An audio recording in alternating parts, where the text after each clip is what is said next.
Aloha and good morning, everyone. Welcome to Living in Hawaii.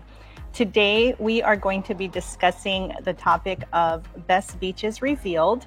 And not only are these such beautiful beaches here in Hawaii, but they're also treasured land spots that are very dear to us. You know, our land here in Hawaii is so precious and important. And I thank you folks for being here today and sharing your favorite summer pastime. This is so awesome. I love that we get to share this with each other. We're going to go ahead and start with Soraya. Yeah, so my favorite pastime is tennis. It's so fun. There is a free tennis court in Kona. So they have, I believe, 4 courts, and a lot of people join together. There's meetup times. And what I love about the summer is that they open it up in the evening. So you can play, the lights are on until I believe 10 p.m. now, which is great. It used to be 8 p.m. in the winter. And so usually we have groups of 16 or more people, and we kind of change the doubles team. So it's really, really fun. And then I also have a picture of the Royal Kona tennis courts that they just resurfaced. It's very cheap. I think it's $15 or $10 a day if you're trying to just play while you're here for a few days. And they have a lot of social play. So for me, it's definitely my favorite activity of the summer. Beautiful. Love that. Thank you very much for sharing. Kara, you get to share with us now on your favorite pastime in the summer. I have to say that because Maui has both incredible mountains and forests to explore and also beaches to explore, it was hard for me to choose one specific topic. So I just said exploring, because I have to say that there's so much, even after 20 years of being here, there's so much to see. And I highly, highly recommend going to the Makawao Forest, which is the picture to the right. The trees are extraordinary. And if anybody's from California and they've seen the redwoods, this is a kiss of home. Not that they're as big as the redwoods, but it has the feeling of the redwood forest. And you go in and it's a magical land and it completely transports you. There's so many hiking places on Maui that are extraordinary, but this Makawao Forest, to me and my family, this is where I call home for hugging trees, because that's really what I love to do. I also love to explore all the beaches to find heart-shaped rocks. I have to say that I am that cheesy person that walks across the beach and sees every piece of coral and says, that one's for me, that was for me, that's for me, that's for me. So you can't help but feel loved and see the love and the aloha.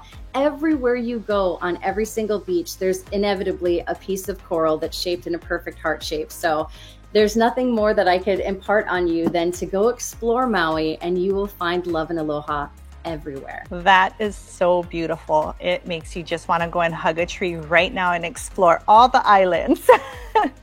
Thank you and so make much, jewelry. Kara.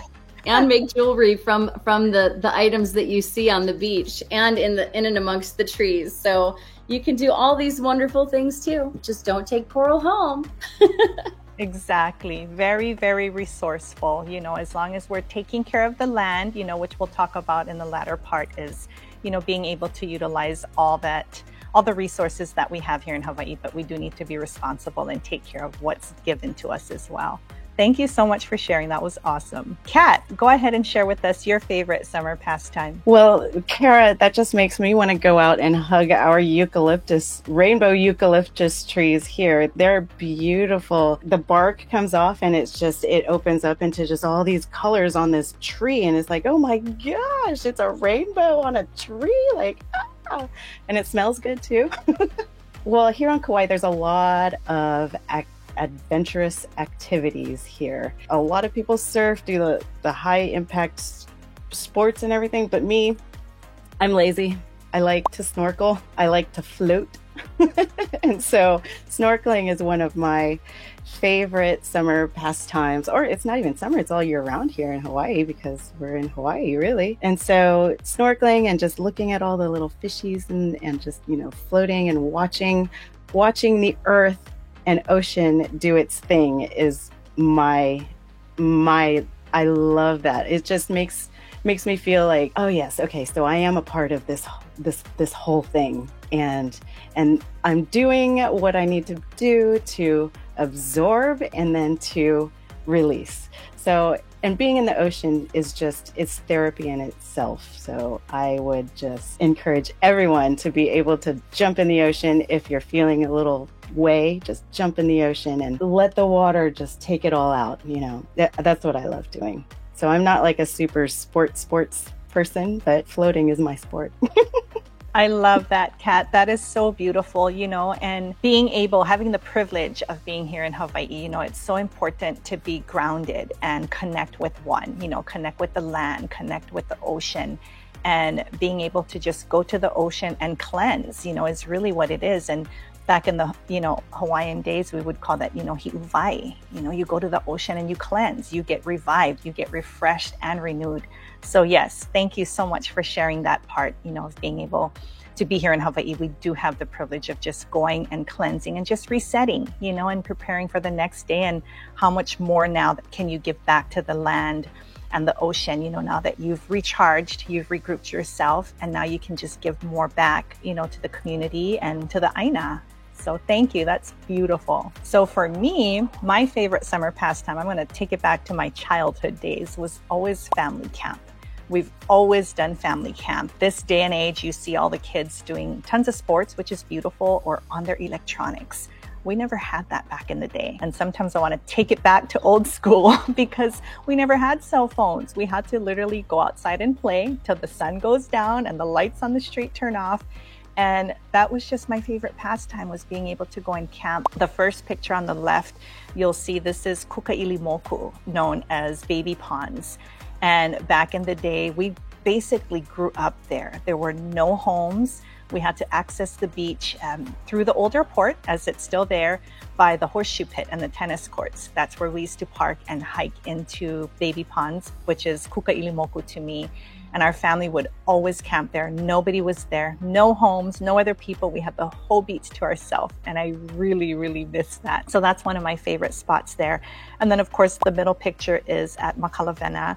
And back in the day, we would have the key to the gate. So our family had access to camping there all the time, and I miss that so much. Fortunately, we do have connections now with Kamehameha Schools in Bishop Estate to gain access through Makalavena, but also, you know, that again was our favorite family beach to go. And we made friends with the gentleman that lives there. His family, there's only that one house, the caretaker, that lives there. And so we're so blessed to be able to still be connected to Makalavena. And then of course, Miloli'i, you'll see the picture there, is the last fishing village in Hawaii. We're always able to go down to Miloli'i and camp. You know, my children have never been to Miloli'i. So that's shame on me. I need to go and take them back down there and just rekindle all the things that we used to do as children. But Miloli'i was very, very dear to our family, and the time well spent there was just so beautiful. So thank you for allowing me to share that with you folks. So that pretty much wraps it all up. We thank you once again for allowing us to share our aloha with you. We look forward to seeing you next week. Thank you so much, everyone. Continue to live aloha daily everywhere you go. We love you. We thank you. And again, mahalo. Thank Aloha. you. Mahalo. Aloha.